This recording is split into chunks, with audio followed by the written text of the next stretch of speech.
Bueno, en ese camino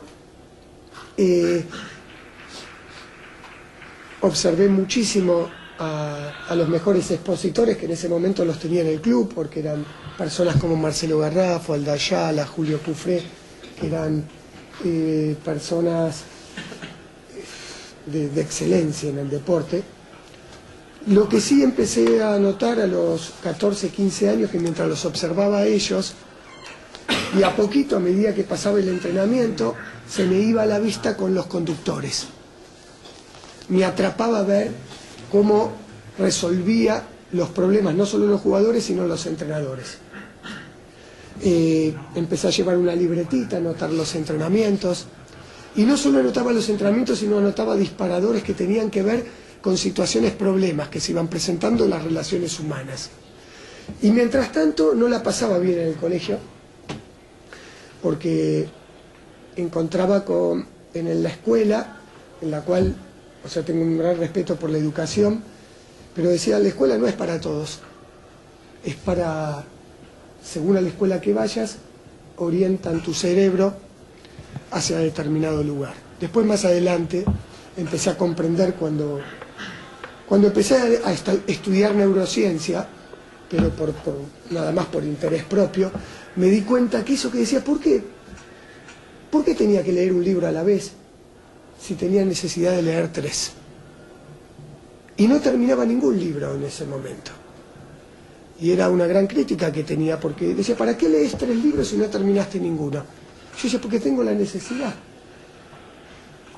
En algún momento decía, ¿y por qué hay una hoja llena de cosas con un pensamiento secuencial si muchos necesitamos una hoja en blanco? Un espacio para poder desarrollarnos. ¿Cuáles son los parámetros por los cuales se elige un abanderado? Hay un montón de personas que podrían ser un abanderado de la vida. Bueno, todas esas cosas me iban pasando en la escuela, en la cual no fui feliz, porque nunca pude desarrollar la dominancia. Empecé a ver que las potencialidades de las personas eran muy diversas y buenísimas, pero para ser un buen alumno había que llevarlo todo, ya había parámetros y estructuras que te marcaban el que era un buen alumno.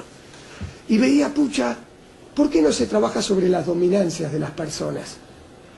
Y siempre estábamos en las debilidades. Siempre había que mejorar las debilidades. Y yo digo, ¿cuándo vamos a desarrollar las habilidades naturales que tiene cada uno? ¿Por qué se le exige que corrija estas debilidades si todavía hay personas, si estas personas, su habilidad es otra? ¿Y por qué no se desarrolla a las personas en sus puntos favorables en vez de trabajar siempre sobre los defectos? Y ahí empecé a ver que muchas veces se trabajaba sobre la escasez. Entonces veía que los seres humanos eran cada vez más autoexigentes y menos felices. Bueno, todas esas cosas me pasaban y la verdad que no me iba muy bien ante ese tipo de cosas. Pero seguían el camino y en un momento hablé con mis padres y le dije, yo quiero ser maestro de escuela. Me dijeron, pero maestro de escuela, ¿por qué no sos maestro del deporte? Y ahí empecé con la educación física. Mi mamá era maestra y mi papá modelista de calzado. Y me impulsaron a que sea maestro, pero del deporte. Y ahí me puse 2 retos. Uno, quería sentir lo que era jugar con la camiseta argentina. Y también quería usar a la alta competencia para... En ese momento no lo utilizaba de esa forma, pero después lo entendí, para romper paradigmas. La verdad que mi vocación no es la alta competencia. La vocación es jugar la alta competencia de forma diferente. Y lo que me disparó fue, en algún momento, frases hechas que en aquel entonces para mí no eran veraces. Por ejemplo, hoy no podemos perder. Lo escuchaba desde muy chico, hoy no podemos perder, hoy no podemos errar. Hoy no podemos fallar. Iba descubriendo que hoy podíamos perder, porque se ganaba y se perdía. Y entonces podemos perder, era falaz. porque hoy podemos perder. Lo que pasa es que no queremos, que es otra cosa. No queremos perder, pero sí podemos perder. No te podés ir al descenso, sí te podés ir al descenso, no querés.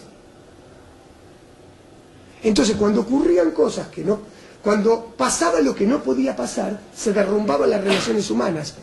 Hoy no podés fallar. Entonces, cuando te gustaba una señorita y le querías poner todo tu empeño, y no te podía mandar ninguna macana, no podías decir nada que a la otra persona o no la cautive o no le caiga bien porque la podías perder. Entonces era una cosa de loco porque no podías ser genuino y siempre estabas en una sensación de inseguridad.